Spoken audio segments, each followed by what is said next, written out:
एक छोटा सा लड़का मुंबई के शिवाजी पार्क में एक सपना देख रहा था। एक सपना जो सिर्फ उसका नहीं था, पूरे भारत का बन गया। दोस्तों, आज हम बात करने वाले हैं एक ऐसे इंसान की जिसे दुनिया गॉड ऑफ क्रिकेट कहती है, जिसकी बैटिंग देखकर बॉलर्स का कॉन्फिडेंस हिल जाता था और जिसकी हर एक पारी ने मिलियंस ऑफ क्रिकेट फैंस के दिल जीत लिए। लेकिन क्या आप जानते हैं, ये सफर इतना आसान नहीं था। कैसे एक मिडिल क्लास फैमिली का लड़का, जिसे स्कूल में टीचर्स डांट दिया करते थे, वो दुनिया का सबसे बड़ा क्रिकेटर बन गया। कैसे उसने सिर्फ 16 साल की उम्र में पाकिस्तान के डेंजरस फास्ट बॉलर्स का सामना किया, और कैसे उसके एक सपने ने 2011 वर्ल्ड कप में पूरे देश को जीत का तोहफा दिया। ये कहानी सिर्फ एक क्रिकेटर की नहीं, एक लेजेंड की है। ये कहानी है सचिन रमेश तेंदुलकर की। उसकी जिंदगी सिर्फ रिकॉर्ड्स का सिलसिला नहीं थी, बल्कि मेहनत, लगन और स्ट्रगल की एक मिसाल थी। हर यंग क्रिकेटर के लिए एक इंस्पिरेशन। आखिर क्या था सचिन का सक्सेस मंत्र? क्या सैक्रिफाइसेस किए उसने, और कैसे बना एक यंग लड़का पूरे देश का हीरो? आपको मिलेगा इसका जवाब इस वीडियो में।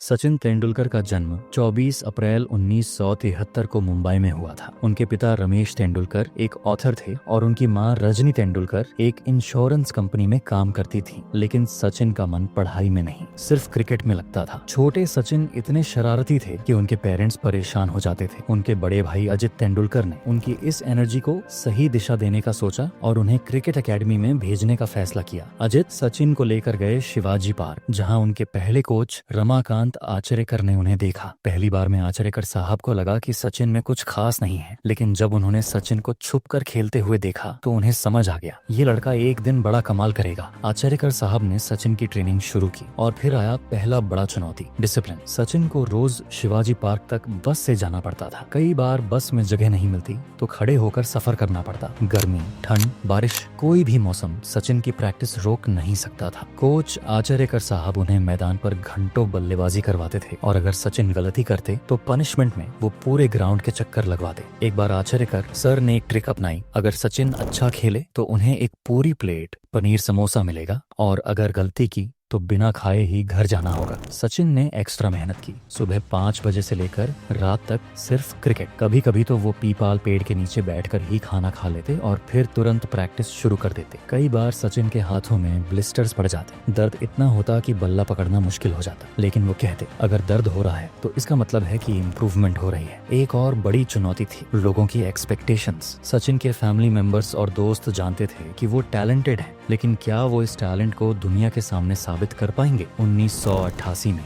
15 साल की उम्र में सचिन ने विनोद कांबली के साथ 664 रन पार्टनरशिप करके सबको हैरान कर दिया। इस इनिंग के बाद उनका नाम हर जगह छा गया। उनकी बैटिंग को देखकर क्रिकेट एक्सपर्ट्स ने कहना शुरू कर दिया, ये लड़का फ्यूचर का स्टार है। उनके परफॉर्मेंसेस को देखकर आखिर वो दिन भी आ गया जब सचिन को इंडियन क्रिकेट टीम के लिए चुना गया, सिर्फ 16 साल की उम्र में। लेकिन सवाल ये था, क्या वो अंतर्राष्ट्रीय क्रिकेट में भी इतना अच्छा खेल पाएंगे?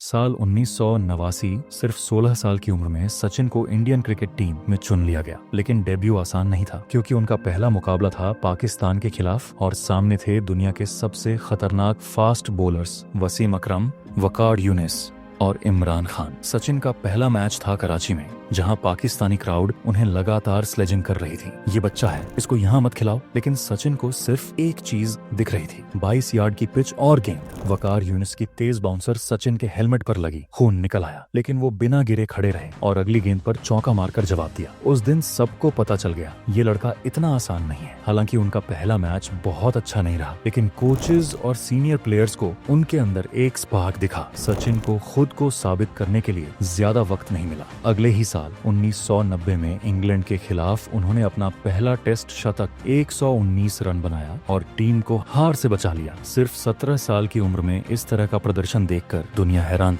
आज हम सचिन को ओडी क्रिकेट का किंग मानते हैं, लेकिन क्या आप जानते हैं, सचिन ने अपना पहला सेंचुरी बनाने के लिए 79 मैच खेले। 1994 में न्यूजीलैंड के खिलाफ उन्हें पहली बार ओपनिंग करने का मौका मिला और उन्होंने 82 रनों की धमाकेदार पारी खेली। इसके बाद उनके करियर ने रफ्तार पकड़ ली। सचिन ने 1996 वर्ल्ड कप में अपनी क्लास दिखा दी। श्रीलंका के खिलाफ एक शानदार 137 रन की पारी खेली और पूरे टूर्नामेंट में सबसे ज्यादा रन बनाए। उस वर्ल्ड कप के बाद दुनिया ने सचिन को सिर्फ एक खिलाड़ी नहीं बल्कि एक सुपरस्टार के रूप में देखना शुरू कर दिया। लेकिन संघर्ष अभी भी खत्म नहीं हुआ था। अब सचिन को साबित करना था कि वो सिर्फ अच्छा नहीं बल्कि महान खिलाड़ी है। हर बड़े खिलाड़ी की जिंदगी में एक ऐसा मोड़ आता है जब उससे लगातार अच्छा प्रदर्शन करने की उम्मीद की जाती है। हर मैच में लोग चाहते थे कि वो सेंचुरी लगाए, हर बार भारत को जीत दिलाए। ये दबाव सिर्फ मानसिक नहीं, शारीरिक भी था। लगातार क्रिकेट खेलने से इंजरीज बढ़ने लगी, लेकिन सचिन ने कभी हार नहीं मानी। 1998 में आया वो दौर जब सचिन ने दुनिया को दिखा दिया कि वो क्रिकेट के असली गॉड है।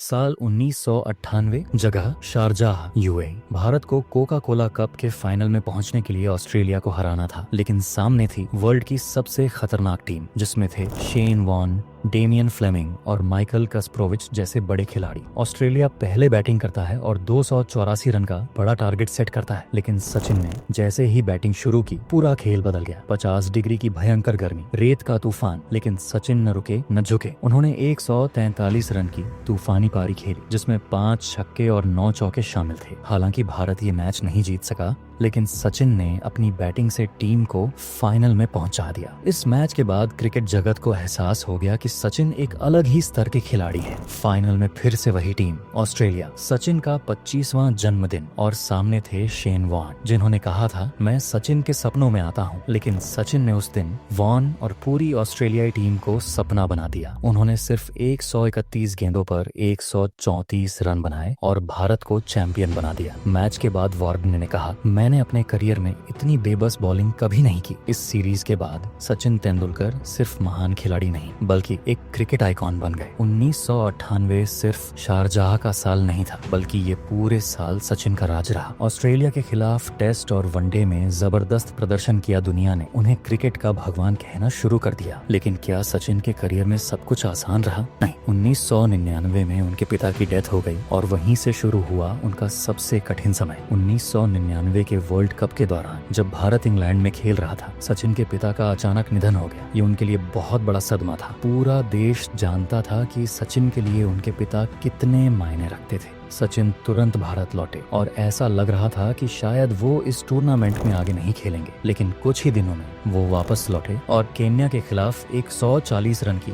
शानदार सेंचुरी लगाकर अपने पिता को श्रद्धांजलि दी। इस मैच के बाद सबको समझ आ गया, सचिन सिर्फ एक खिलाड़ी नहीं, वो इमोशंस को ताकत में बदलने वाले योद्धा है। लेकिन सिर्फ यही मुश्किल नहीं थी। 1999 से 2003 के बीच भारत कई बड़े टूर्नामेंट नहीं जीत पाया और सचिन पर दबाव बढ़ता गया। उन्हें इंजरीज ने भी परेशान किया।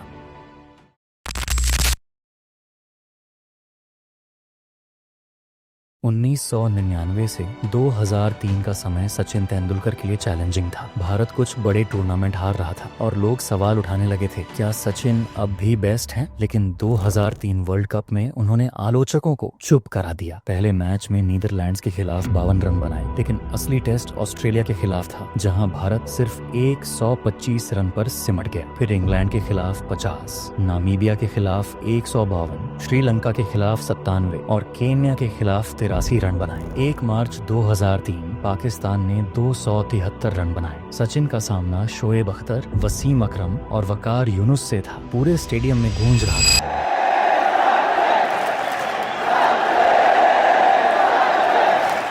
शोएब अख्तर की 150 किलोमीटर प्रति घंटा की बाउंसर पर सचिन ने शानदार छक्का लगाया। ये शॉट आज भी ऐतिहासिक माना जाता है। सचिन ने 75 गेंदों में 98 रन बनाए और भारत ने पाकिस्तान को हराकर सेमीफाइनल में जगह बनाई। फाइनल में भारत का सामना रिकी पोंटिंग की खतरनाक ऑस्ट्रेलियाई टीम से था। 359 के विशाल टारगेट का पीछा करते हुए पहले ही ओवर में ग्लेन मैग्रा ने सचिन को आउट कर दिया और भारत 125 रनों से हार गया। भले ही भारत वर्ल्ड कप नहीं जीत सका, लेकिन सचिन 673 रन बनाकर टूर्नामेंट के टॉप स्कोरर बने। पूरी दुनिया ने उनकी तारीफ की। भारत भले नहीं जीता, लेकिन सचिन ने दिल जीत ली। इसके बाद 2004 में एल्बो इंजरी के कारण सचिन का करियर संकट में आ गया। डॉक्टरों ने कहा, अगर ज्यादा खेले तो करियर जल्दी खत्म हो सकता है। सचिन ने सर्जरी करवाई, महीनों तक बैट नहीं उठाया और इस दौरान कहीं लोगों ने कहा अब सचिन का द्वार खत्म हो गया है। लेकिन सचिन ने हार नहीं मानी। कड़ी मेहनत, फिजियोथेरेपी और मेंटल ट्रेनिंग से 2007 में दमदार वापसी। अब उनका आखिरी सपना बचा था, 2011 वर्ल्ड कप जीतना।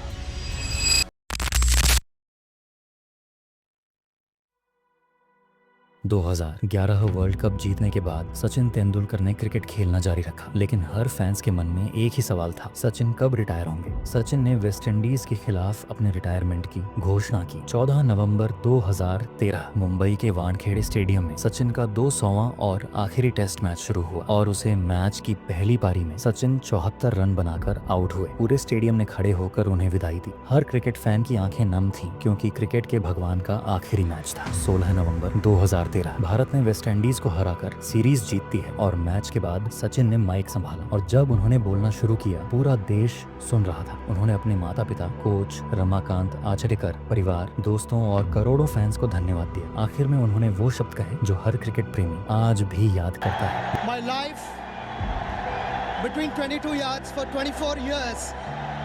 It's hard to believe that that wonderful journey is coming to an end. Sachin Tendulkar सिर्फ एक क्रिकेटर नहीं है, बल्कि करोड़ों लोगों की प्रेरणा है। 2011 वर्ल्ड कप जीतना उनका सपना था और उन्होंने उसे पूरा किया। लेकिन सचिन सिर्फ रिकॉर्ड्स के लिए नहीं जाने जाते, वो जाने जाते हैं अपने खेल के प्रति सम्मान, समर्पण और निस्वार्थ क्रिकेट प्रेम के लिए। और इसीलिए क्रिकेट की पिच पर भले ही सचिन ने बैट रखना छोड़ दिया, लेकिन हमारे दिलों में उनका नाम हमेशा गूंजता रहेगा।